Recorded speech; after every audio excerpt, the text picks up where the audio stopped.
Tashi नमस्कार तिब्बत टिभीको नेपाली प्रसारणमा स्वागत छ। यस सप्ताहको तिब्बत परमपावन दलाई लामा ज्यू र केन्द्रीय तिब्बती प्रशासनको साप्ताहिक समाचारहरूका साथ म लुडो सङ्पो उपस्थित भएको छु। सुरु गरौँ यस सप्ताहका प्रमुख समाचारहरू संक्षेपमा। मैत्रेयको महायान सूत्र अलङ्कारमा परमपावन ज्यूद्वारा 2 दिने उपदेश सम्पन्न। COP26 मा परमपावन दलाई लामा ज्यूको सन्देश। 45 वर्षीय तिब्बती भिक्षुको चिनिया जेलबाट रिहा। परमपावन ज्यू र केन्द्रीय तिब्बती प्रशासनद्वारा प्रख्यात तिब्बत समर्थकहरूको निधनमा शोक व्यक्त। चौथो जेनेवा फोरममा तिब्बतका 11औं पञ्चेन लामाको मुद्दा उठाइयो। सिरिङ जाम्बालाई उनको सेवानिवृत्तिको दिनमा नाइटहुड पुरस्कार प्रदान। अब समाचार विस्तारमा।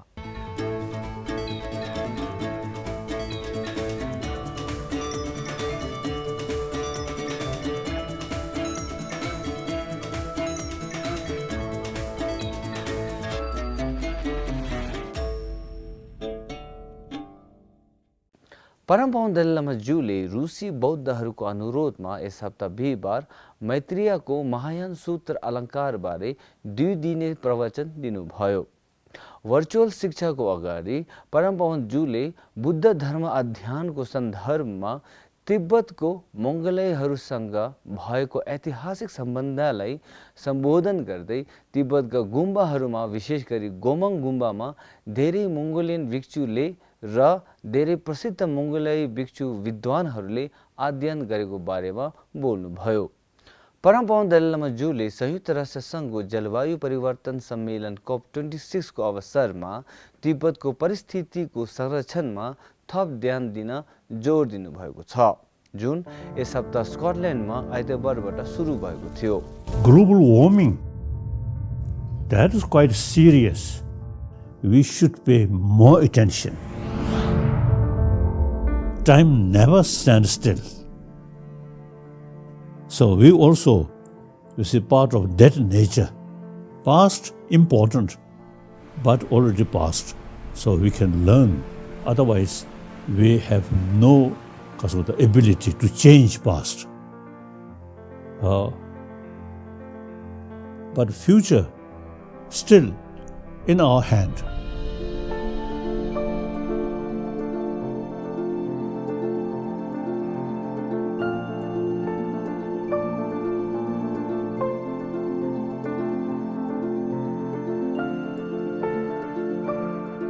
At least in Asia, Tibet is the ultimate source of water. All major river from Pakistan, Sindh River, then India, of course, the Ganges River, and Brahmaputra, and China, Yellow River, and Vietnam, this area, Mekong River. You should pay more attention. Preservation of Tibetan ecology.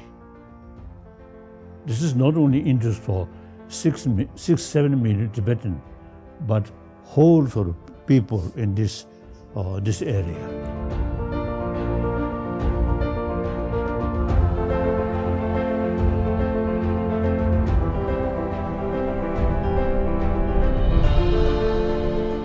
Our life, 100 years, general average.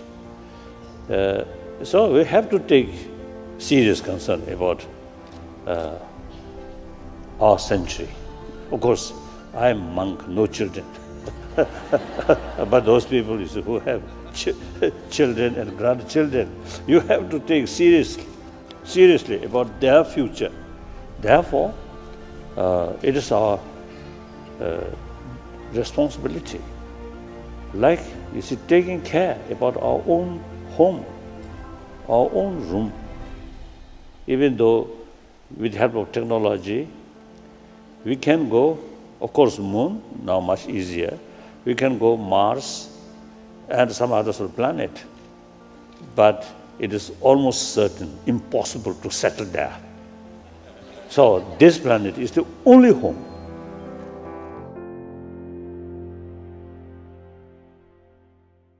परमपावन ज्यूले global warming र जलवायु परिवर्तनबाट पृथ्वीलाई जोगाउन प्रत्येक व्यक्तिको दायित्वलाई जोड दिँदै औपचारिक लिखित सन्देश पनि जारी गर्नुभएको छ। तिब्बती वातावरणविदहरूको टोलीले चलिरहेको COP26 मा तिब्बतको प्रतिनिधित्व गर्न ग्लास्गोमा पुग्नु भएको छ। COP26 टिम तिब्बतले प्रमुख व्यक्तित्वहरू र अन्य प्रतिनिधिहरूलाई 5 point call to action for Tibet पर्चाहरू हस्तान्तरण पनि गर्नुभएको छ। फ्री तिब्बतका अनुसार चिनिया अधिकारीहरूले 5 वर्षको जेल सजाय काटेर यस वर्षको अगस्तमा नङापा थङ्गुर सोक्चाङ गुम्बाका भिक्षु गेन्दुन ढाक्पालाई रिहा गरेका छन्। गेन्दुनलाई 24 अगस्त 2015 मा उनको गुम्बामा सशस्त्र प्रहरीहरूले छापा मारेर उनलाई 1 वर्षको लागि हिरासतमा राखिएको थियो। तिब्बती घुमन्तेहरूद्वारा आयोजित शान्तिपूर्ण विरोधमा पृथकतावादलाई उक्साउने र निर्वासनमा रहेका तिब्बतीहरूसँग सूचना साझा गरेको आरोप लगाएको थियो। रिहा भएका लगत्तै उनलाई अस्वास्थ्यका कारण अस्पतालमा भर्ती गरिएको छ। परमपावन जू र केन्द्रीय तिब्बती प्रशासनले doctor Aaron Beg, Frederick R Hyde Chambers र श्री GS बालीको निधनमा शोक व्यक्त गरेका छन्। डाक्टर आरोन बेग एक अमेरिकी मनोचिकित्सक र परमपावन जूको साथी हुनुहुन्थ्यो, जसको यस हप्ता सोमबार 100 वर्षको उमेरमा निधन हुनुभएको छ।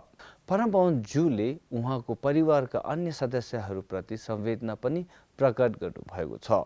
फ्रेडरिक आर हाइड चेम्बर्स तिब्बतको लामो समयसँग समर्थक रहेको थियो, जसले आफ्नो धेरै समय सन् 1960 देखि तिब्बती सङ्घर्षको लागि काममा बिताएका छन्।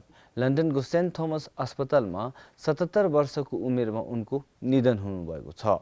अर्को दुःखद घटनाको क्रममा हिमाचल प्रदेशका वरिष्ठ काङ्ग्रेस नेता र राज्यमा तिब्बती समुदायका कट्टर समर्थक श्री GS बालीको गत हप्ता शुक्रबार 67 वर्षको उमेरमा निधन हुनुभएको छ। जिनेवा फोरमको सम्मेलनमा केन्द्रीय तिब्बती प्रशासनका सिचोङ पेम्पा छिरिङले चिनिया सरकारले 11औं पेन्सन लामालाई अपहरण गर्नुको वास्तविक कारण यस हप्ता सोमबार भर्खरै सम्पन्न भएको 4औं जेनेवा फोरममा उनीहरूले अर्को दलाई लामा चयन गर्ने सुनिश्चित गर्नु हो भन्नुभयो। सम्मेलनको पहिलो दिनमा पेन्सन लामामाथि तिब्बत स्टोलन चाइल्ड 11 पेन्सन लामा गेन्दुन छुगिनीमा शीर्षकमा विशेष पेनलका साथ छलफल भएको थियो।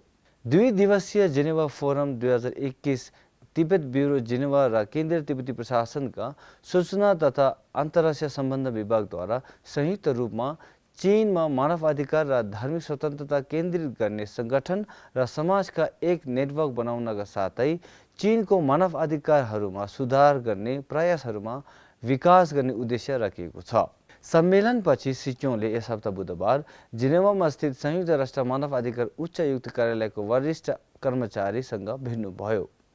उनले जेनेवामा संयुक्त राष्ट्र र अन्य राष्ट्र सङ्गठनको अमेरिकी मिसनका बेन्जामिन W मलिङ, चार्ल्स DFSसँग पनि भेट्नुभएको छ। गत हप्ता शुक्रबार पहिलो पटक एक तिब्बती छिरिङ जम्बाले तिब्बत युरोपको नीति अभियानले नेदरल्यान्डको साम्राज्यद्वारा ओरेन्ज नासौ क्रममा नाइटहुड पुरस्कारबाट सम्मानित गरिएको छ। नाइटहुड नेदरल्यान्डको सर्वश्रेष्ठ प्रतिष्ठित पदकहरूमध्ये एक हुन्। डच समाजका लागि असाधारण योगदान दिने कुनै पनि नागरिकलाई नाइटहुड पुरस्कारबाट सम्मानित गरिन्छ र यो पुरस्कार सरकारको मुख्य स्तरबाट पुरस्कृत गरिन्छ।